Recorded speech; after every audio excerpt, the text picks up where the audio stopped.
Tēnā koutou katoa. Welcome to this lunchtime seminar. I'm Diana Safati. I'm the Head of Department of Public Health here at University of Otago Wellington. It's my very great pleasure to introduce to you Heather McLeod, who is coming to us today to talk about trajectories of care at the end of life. I'm really looking forward to this presentation. Heather is a visiting professor of Statistics and Actuarial Science and has a visiting research appointment at the University of Auckland. But she's been working with June Atkinson on this work for some time now, isn't it? Yeah, about 2 years. So it's really exciting to see this work come to fruition, and hopefully will continue. So without further ado, we'll hand over to you, Heather. Di, thank you very much indeed, and it's a great pleasure to be here.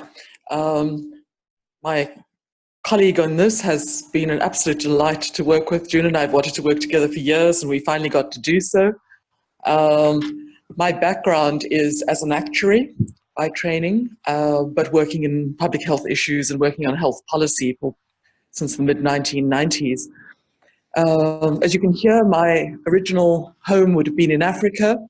Married a Kiwi who whakapapas to Northland and have become a Kiwi citizen. So delighted to be here and to be working on an issue that is particularly important for aging societies and developed countries like this. It's a great relief. I was going to start by looking at the very long picture, and this starts in 1876 right through to 2018. And what we have here are births and deaths in the country. I'm just going to use the mouse because I think it's the laser tool that I used that got in the way. What's interesting, Nick Wilson from here often writes about the flu epidemic here. You've got the Second World War here in terms of deaths. But it's only fairly recently that we went through 30,000 deaths a year. And it's interesting, 30,000 births a year was back here kind of between the First and Second World Wars. And if you think about this as entrances to the world, exits from the world, what we've got coming is this move from around 30,000 births a year up to 60,000 or so, and it's remained at that level ever since. And so palliative care has a huge strategic issue coming, which is this very rapid increase in the number of deaths to about a doubling eventually. Over the time horizon that the ministry typically looks, 2038, we'll get about halfway up that slope. And as I always say to trustees and CEOs and people in this area, don't plan for their plan. You'll only be halfway, and you have to keep going in terms of volumes. So it's a huge strategic issue, and that's one of the key reasons for looking at this. If you looked at that in what's going to happen, you'll see a lot of graphs here by age. This runs from 0 on the left through to 95 plus here. We try to get Stats New Zealand increasingly to give us 100 plus on things, but we don't always get it. But what you'll see, the 2019 deaths are the ones in dark blue, or projections for 2019. What we're expecting by 2038 is that there'll be fewer deaths in these mid-adult years and many more here in the older years. And so there are two challenges. One is the number of deaths, but very importantly then that these deaths are at much older ages. And so I often say to people, what we're looking at are the consequences of success of the health system. The more we are able to cure or prolong life, we are pushing people potentially into longer trajectories at the end of life, later trajectories. And that's what this work is about. This is the picture of Māori deaths. Stats New Zealand expecting even more dramatic reduction in deaths in these middle adult years, and taking us into a territory that we have very little data and very little experience of, these deaths at older ages, much older ages. This particular piece of work was one of the elements that informed why we would have a look at this. This is originally from Lynn and Adamson in 2003. They talked about trajectories. Here's the cancer trajectory, so that once it begins, the decline is fairly predictable. And of course, hospice is classically was built around this kind of model. This second group, the organ failures, you have exacerbations, often into hospital, back out again. When you look after a long period of time, you begin to realize that there's a gradual decline in functioning. And sometimes death happens unexpectedly during one of the exacerbations. So this is regarded as the organ failure group. And then you have frailty and dementia, a long, slow dwindling, as they described it. The time periods are very different. This may well be as short as 3 months. This could be 7 years or so. And so you've got these very different trajectories and different groups. Palliative Care Australia in 2010 talked about cancer peaking at around age 65, organ failure 75, and the frailty and dementias from 85 and onwards. And so with those older deaths, we begin to ask ourselves questions about what kind of trajectories we might have. The last piece of information here, this very elegant study from the ministry a few years ago on independent life expectancy. Just look at the top few lines. Female New Zealander, aged 65 years of age, is expected to live another 10.6 years independently on average, and then 10.7 years with functional limitations, of which she needs daily assistance for the final 4.8 years. So we're talking about a huge amount of support needed. A lot of the policy has suggested that this might be at home. Question is whether that's viable at all, and so that's also one of the issues that we want to unpick in some of this work. So the Trajectories study, it was commissioned by the Ministry of Health. June and I have been working on it. We have been able to link data. We've got a history of healthcare utilisation going back at least 10 years on most sets. The Cancer Registry and the National Minimum Data Set, effectively the hospital events, are around 25 years worth of data. But the inter-eye data is much shorter, only about 3 years since they went beyond the pilots and into full-time collection. So the study question here was, who is not reached by specialist palliative care, and by that we mean hospices or hospital palliative care teams, and not reached by aged residential care? And you'll see some answers on that in a moment. We also did some work, apart from categorizing these trajectories, to look at a feasible or a minimum data set for hospital palliative care, which we tried very hard, and Jonathan knows well. We didn't quite get there, but we certainly made progress to understanding what's needed.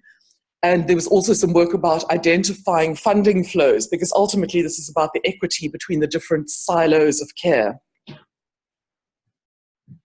These are the sets that we linked. Now, the mortality data, the mortality collection data, is our point of truth for the date of death, because date of death sometimes varies across these data sets. It's also the DHB that we link people to ultimately, so it's only one end point. And it's also our point of truth for the ethnicity data.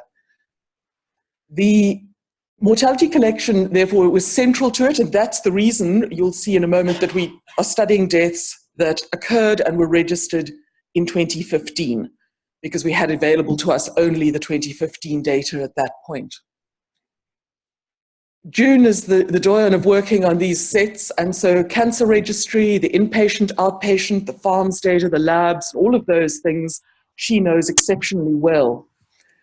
There was a set that neither of us had used before, Socrates, the Disability Support Services, which we brought in. And then I'd been working with the aged residential care subsidies, the inter-eye assessments, and had about 5 years of working with hospice data. And the hospice data is not in a central national database, but I was convinced that we could get it. The hospices agreed to provide it into the study, and we brought this aged residential care data in. In fact, years ago, I was part of the team here at Bode that had the journal papers on the costings, And one of the key constraints for us was that we didn't have in there hospice and aged care data. And so long wanted to be able to work with June on pulling those sets in, because it's a big part of this picture at the end of life. So let's show you some of the insights from that. This first one is something I'd wanted to have a look at for quite some time, and it's a relatively simple thing to do, was to look at everybody who was in the cancer registry and then look at the cause of death. So the dark blue shape, with its sort of head here and big body, I mean, I say I come from Africa, that looks like a hippo to me. And the hippo, very interestingly, has declines here at the older ages. So the older you are, the less likely you are to die of cancer.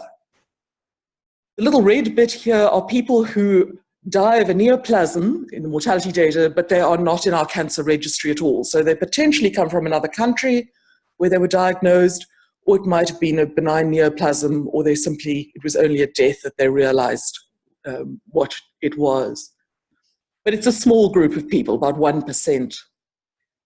The interesting one here is the paler blue, and that's the people who were in the cancer registry at some point, but die of something else. And when you see it, it makes so much sense. It's almost like a cloak on the back of the hippo. The older you are, the more likely you are to die of something else and not of the cancer. And so you're dying with cancer as opposed to dying of cancer. So that was the first insight from this. This one still is a shock to many people, and thankfully we'd had a pilot study with Auckland DHB, and I had seen this before, but I still find it quite overwhelming. There are only a relatively small percentage of people in the country who are in aged residential care at any one point. But when you look at it in terms of the deaths, we find that 44% of all the deaths in 2015 used aged residential care at some point in their trajectory. So it's much higher usage than one expects. And by the way, we'll make the slides available afterwards. You're free to use them then. Just one of the things that I should have mentioned, this black line is the actual numbers of deaths. The axis is here on the right, and that just gives us an opportunity to reflect. Sometimes the data is a little lumpy down here when there are very few deaths. The important bit is this high peak at the end here. But yes, a real surprise to discover that by the age of 85 or so, about 90% of people, or 80% of people use aged residential care, and it gets near 90% by the time you go over 100 plus. One of the most important findings of the study has been what we found on dementia. If you look at the dementia sources of data and look at the cause of death being dementia, it's around 2,400 people. And we know that undercounts dementia. We also know from some work in Australia that it substantially undercounts. And June was able to go in and find any mention of dementia in the national collections. And so the dark blue here is people who died of dementia on the death certificate. The turquoise are people in the national collections who die with dementia or have dementia somewhere in their national collections records. And then the very important one, the inter-RI data, which is the assessments that are done on older people, is the purple. And there's a big overlap between the national collections and inter-RI. But there are some people who are only in the inter-RI data as far as that's concerned. And there we can look both at the diagnosis questions, but also they have a cognitive performance scale. And so we have particular levels at which that cognitive performance by definition is considered to be dementia. The important thing is that we went from about 2,400 deaths to 8,500 with dementia. And that, you'll see it in a moment relative to some of the other groupings, it's way more than anyone was expecting to see in this data. If you look at that by age, a very interesting picture. As you get to these older ages, we're reaching the level of about 50% of people are dying with dementia. This last point here that seems to go back up, we believe what was happening is that people were already in aged care and they weren't doing the assessments that we would have seen in the data. So certainly when we project this forward, we tend to run this back out here at around 50% for the highest age band as well. So this has been a real shock, certainly to policymakers and people working in this area. Out of this information and our characterization of the groups, we developed 5 groups. And I'm going to leave this slide in here so that it makes more sense to you later. But effectively, we start with dementia. Take out the dementias first, because that has such a big impact on the utilization. Then we take out cancer. And that's the big difference. Usually cancer is the easy one, so we take it out first. This time we've taken dementia out first, then cancer, then the label says chronic disease, but actually it's the frail elderly with various chronic diseases. We've got other sudden deaths at the bottom, and then there's a group in between, which are quite hard to characterize, and the label is not very user-friendly, but it's related to some work we've done on the need for palliative care. So it's everyone else who fell into our definition of need that we want to be looking at. And it has a very interesting picture by age. If you look at the cancer, which is now here in red, it's got a hippo shape, all right? On top of the back of that hippo are the people with cancer who die of something else, as well as the people who become frail and go into aged care. We've got the dementias up here in purple. And you can see that once you take those out and you take out the sudden deaths, which are here in the pale color, you're left with this pale blue. And that's actually, it's quite a hard group to characterize. It's got congenital deaths in there. It's got some of the diabetes in there. It's got a lot of cardiac stuff in there. But they haven't become frail enough that they needed an assessment at home or needed to go into aged care. So let's work with these 5 groups and see some of the things from them. Before I do that, I want to show you that aging of the deaths and the increase in the numbers. If I graph that here, and the black line now has dropped that down there, and the one with white dots on it is what it will look like, we think, by 2038, you can see the area in which this is going to grow is either blue or purple. It's chronic disease or dementia. It's in those age bands, the proportion of cancer deaths is actually not that great. And in fact, the reduction in deaths happens in these kind of peak cancer years too. So you'll see that coming through when we start looking at some of the work on the projections into the future. The trajectories groups then, if we just take the 5 of them, interestingly, dementia turns out to be a handful of deaths larger than the cancer group. And that's been a shock to almost everyone looking at this. And so dementia is the largest at 8,500. Cancer is a few smaller than that. Chronic disease a tiny bit smaller. And then you've got the other sudden deaths, which is a small group here at the end. We can take every one of these sets of data and look at them across the 5 groups. And here, for example, is those using aged care by the groups. So you'll always have dementia on the left, then cancer, chronic disease, the need and maximal need, and the sudden deaths. So for the dementia group, 85% of them end up using aged care at some point in their trajectory. For cancer, interestingly, it's about 23%. Sorry, it's a little more, 26%. And around 50% of the chronic disease group end up using aged care as well. They're all much higher than we might have thought was the case.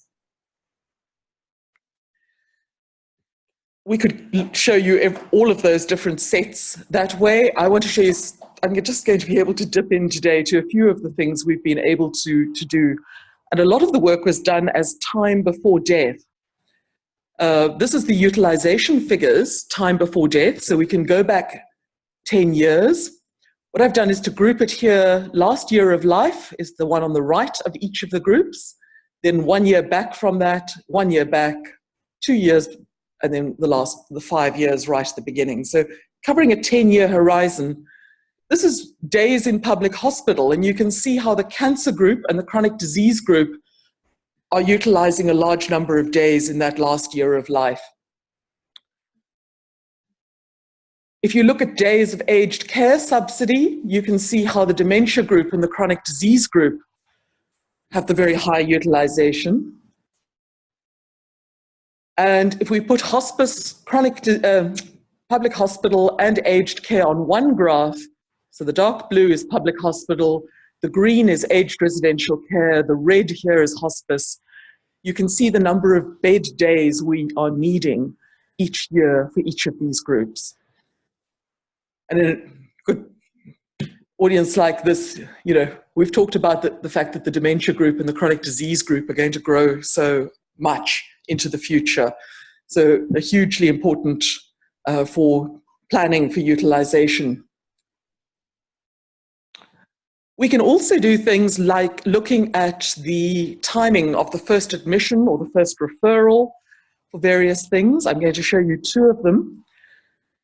In the past, we tended to think of aged residential care as being home, and a lot of our policy said that that was home. But one of the surprises for people has been to see how late people come into aged residential care. So we have death here on the right. You're going back 10 years, and in fact, we can see even earlier in the data. And so at the start of the 10-year period, we do have some people in the data. In fact, the oldest one was 19 years in the data. But there are very few of those left in the data. It's not the way admissions tend to happen these days. And so these days, and this was a shock to many people, look at the numbers coming in the last quarter of life. By no stretch of the imagination is this home. It's very often a transfer from public hospital to aged residential care, and you cannot call this home. In fact, there's a lovely paper called Aged Residential Care, Is It a De Facto Hospice in New Zealand by some colleagues up in Auckland. And yes, this certainly supports that idea. But if we take this final year of life and we look at that in a lot more detail, this is the last year of life by weeks. Just look at how many people are coming in the last weeks of life. So this is a real shock, how much time the staff have to actually settle somebody in, find out who they are, and yet cope with palliative care and end-of-life needs as well. So it's a real issue about how little time there is for palliative care. Thank you. So yes, huge shock again to everyone thinking about this. We can look at the first referral to hospice on a similar basis. This is the last year of life. And again, people coming into hospice remarkably late. A lot later, I think, than even the hospice movement had thought. So often people will do the average number, and the average is at about 6 months. So there are some people with a very long involvement. But it's one of those classic cases where averages and even medians will not give you an answer. You actually need to look at the entire distribution to see what's going on here. I think the sad part, the numbers who were referred on the date of death, and in fact a few people who were referred, the referral only arrived after death. That's just a real failure of our referral systems around this, failure to recognize dying. One of the things we wanted to look at was any gaps in this. Who's not receiving care, or who do we need to look to for the delivery of palliative care? And we'll start here with hospice services. Hospice services by age, it looks like a red hippo. It looks like cancer. And in fact, they are seeing still these days, the majority of patients are ones with cancer. If we turn it into the groups, 78% of people with or in the cancer group had a referral to hospice. only 14% of the dementia group, 17% of the chronic disease group. And this gels with what we know of the hospice data as well. The first time we've ever been able to look at specialist palliative care is this time. It's an estimate, partly because hospital palliative care doesn't collect a common data set, and we weren't able to link it by NHI number, but I did have sufficient information from a working group of doctors in this field, and this is our best estimate of what we think specialist palliative care is. So 90% of people with cancer are seeing either a hospice or a hospital palliative care team, but chronic disease, perhaps only 22% of them. So if you look at it, what I've superimposed on here is the need for palliative care, which is, we have a particular definition, a clinical definition. And the cream bit is therefore the gap not being seen by specialist palliative care. So who do we look to for the palliative care for this group? You remember the green graph of aged care, that's going to fill in a lot of the gaps. It will in a moment. There's the green. And so in the dementia group, you've got some people seeing hospice, some seeing hospice and aged care, but aged care is responsible for about 76% of those people on their own. And that's part of this issue about, is hospice able to support those aged care facilities to deliver good quality palliative care? With cancer, it's hospice alone for a lot of people, although there's some people who only see aged care, and there's the picture for chronic disease. This is probably the most important slide out of the study around who do we need to look to. You can see the red hippo of hospice. You can see the overlap here of aged care and hospice. The big green funnel that is aged care alone. And then this cream group, those are the people we hope are being well cared for by primary care. That's really the next frontier of the research, is to understand more about the support that those people were getting. There are two surveys out in the field at the moment called the Voices studies, asking families about experiences. And the Auckland version of that, we are doing a linkage study as well, so we can see this kind of what services they were using and see what the experiences were like. So that should be within the next year, I would imagine those results will be out. Unfortunately, the South Island one, they were not able to use NHI numbers on it, and so they've got the Voices study results, but they weren't able to see the utilisation at the same time. We did some work and shared this with the Minister in February. There's gender here in the group on the left, ethnicity in the middle, NZ-DEP on the right. I'm just going to show you some of the ethnicity part. For Māori, they have the highest proportion of deaths being referred to hospice. It's not what most people think. There's a bit of a myth out there that the group is not being referred. But actually, we've seen in the hospice data for years that we are seeing more patients than we would expect.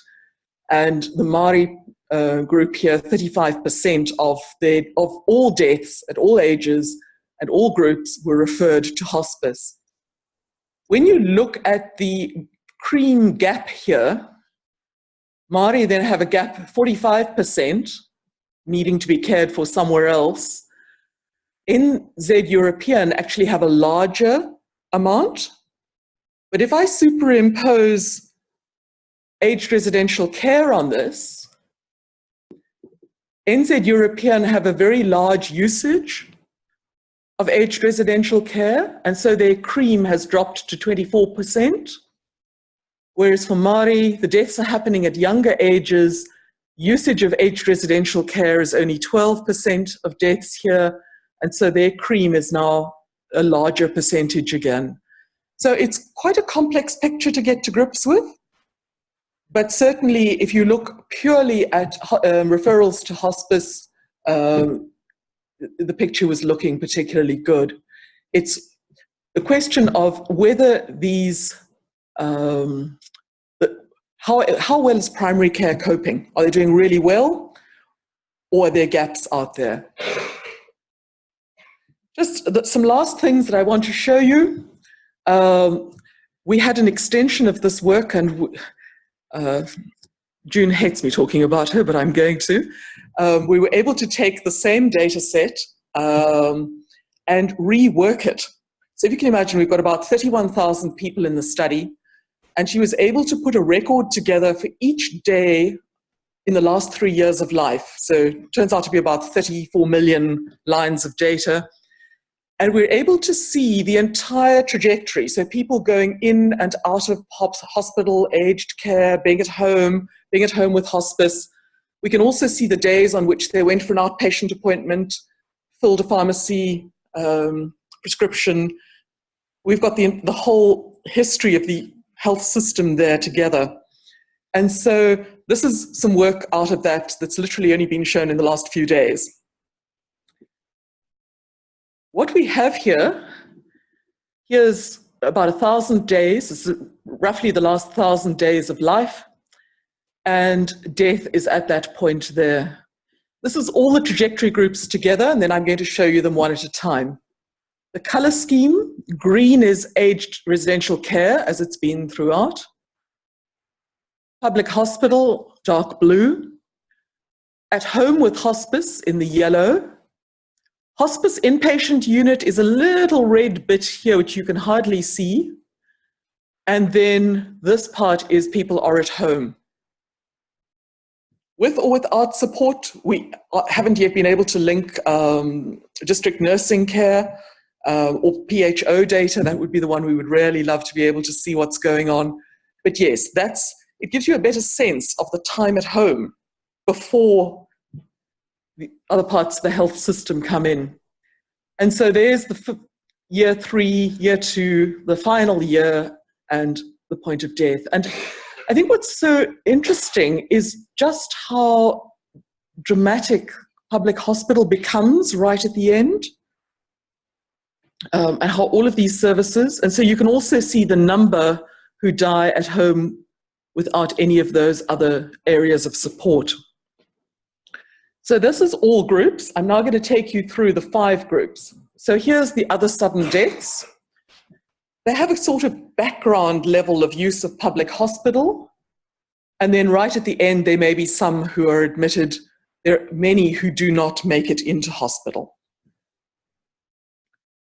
Here's this very interesting young pale blue group, the need and maximal need. I find them the hardest one to characterize. I think we're going to do some more work on this. But they're not utilizing public hospital a great deal until this kind of last 6 months before the end of life. There's a little bit of hospice involvement, but not much. Here's the chronic disease group. So this is the group that are frail enough to have needed an inter-eye assessment or to go into aged care. And you can see how many of them, these are all those late admissions that we had seen earlier. Here's cancer. Just look at the difference, how much yellow you've got. Yellow is hospice, assisting at home. Again, those late referrals to hospice, but by the time people get to death, almost everybody in that group, there's only a smallish group here at the end who didn't have any of those services in place. And here is dementia.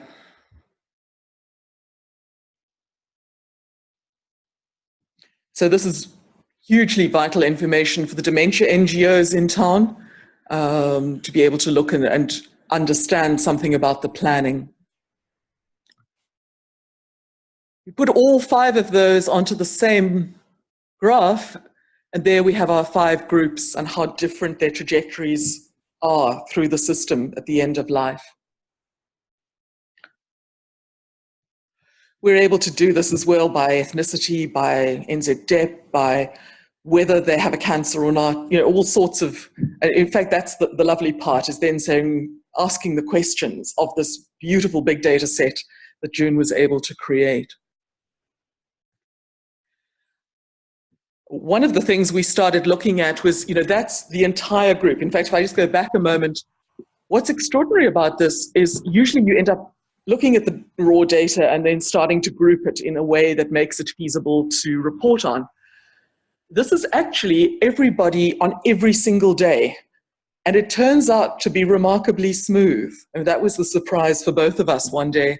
And so we're actually just letting the data come through like that. You get much more of the sense of what happens right at the end if you keep it on a per day basis as we have. But we've also been able to look at the transitions. There's a lot of literature about the impact of transitions on people at the end of life and look at who moved where. And I could put up some very dry pictures for you, but we do have some animations. So I'm going to, ooh, this is going to get interesting.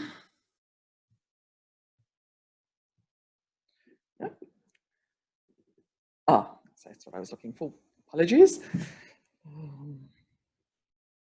There we are, place of care animation. I'm just going to show you the last 91 days of life. And we're going to look at 4 different groups. So on the top left, none or 1 transition.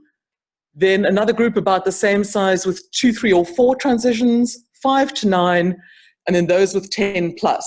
By the way, total number, the highest number of transitions was 250 something in the last year of life, and there was a goodly number over 100 each. So people who are moving a great deal within the system. So let's let this start running.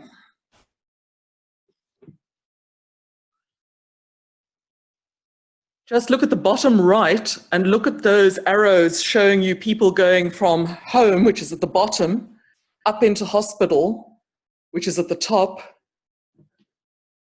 or people going from hospital through to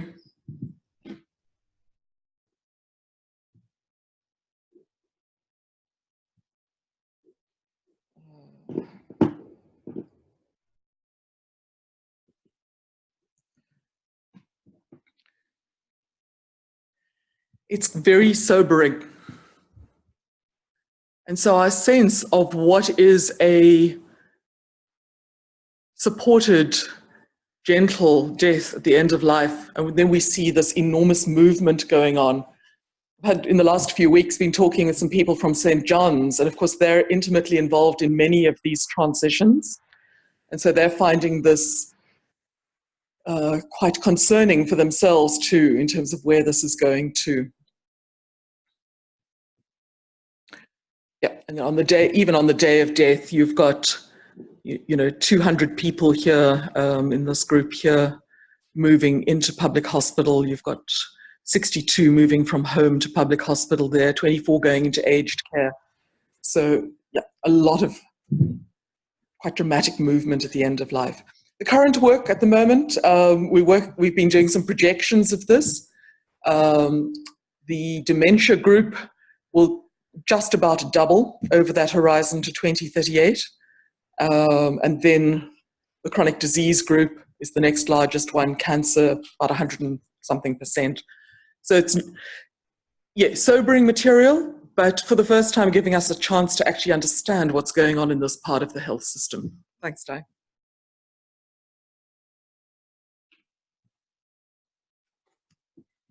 Thank you so much, Heather. That was absolutely fascinating. And thank you, June, also for your magic that you do with data. Now, we are running a little bit over time because of the delayed start, so we probably only have time for 1 or 2 questions. So does anyone have any burning questions that they'd like to ask Heather?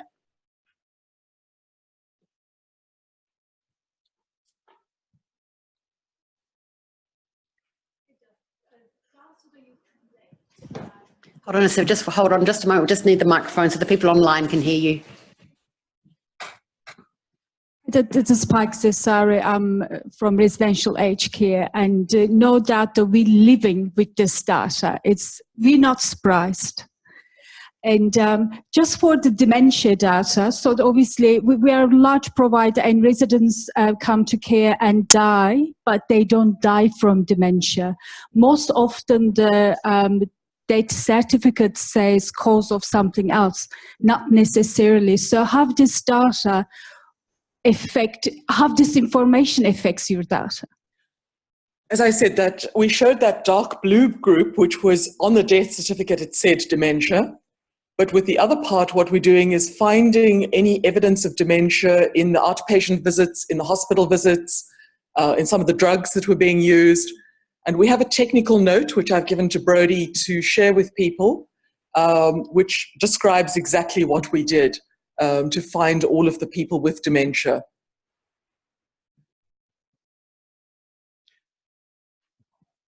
Two more questions, one here and then Jonathan down.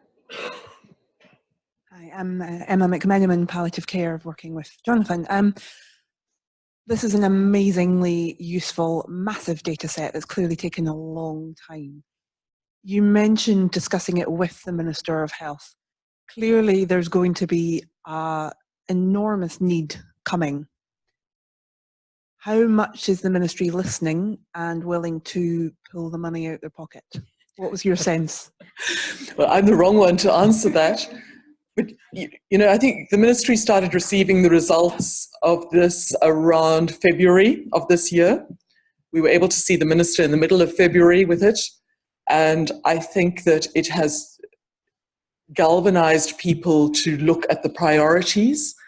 We're still talking to various groups there, including, you know, aged care and the likes around it. So yes, I think time will tell, but it certainly is a compellingly different view of what some of the priorities will be in the future. That's partly the reason we're doing the projection work at the moment around what it might mean. And those numbers are sobering. Yep. I just wanted to thank two of you for giving a voice to the most vulnerable members of society. It's often said that, you know, people that die don't get to tell their tale and don't come back to say exactly how it is. And so everyone's got individual stories, and organizations have memory of what it's like or what they think it's like. But it's only when you have big data like this that you can actually make it granular and actually speak, and this speaks in volumes as to how we as a society choose to look after people who are sick and becoming frail and die. Because someone, and I guess the other thing I'd just like to say is, because someone's in a residential care facility or at home or in a hospital, what we don't have is what the quality of care is in those individual institutions. So actually it may be that being in a residential care facility in the last 3 months of life, or even in the last 3 weeks of life, is an okay thing. We just don't, so we make assumptions, and what we need is now to overlay on this data actually the quality of care and have big data from the voices of the bereaved of what this also means as well. So I think you've both done an absolutely tremendous job. And I think this is really exciting as well in terms of having data to actually make strong arguments to focus our poor resources and our meager resources so that we actually get best bang for our buck. So thank you both, hugely important. Thank you for that, Jonathan. And I couldn't agree more. Putting evidence on the table is the first step to changing policy. And finally, having good data around this has been changing for many people. Many myths are being busted in the process, and people absorbing a new reality in this and what might need to be done. So yes, thank you all indeed.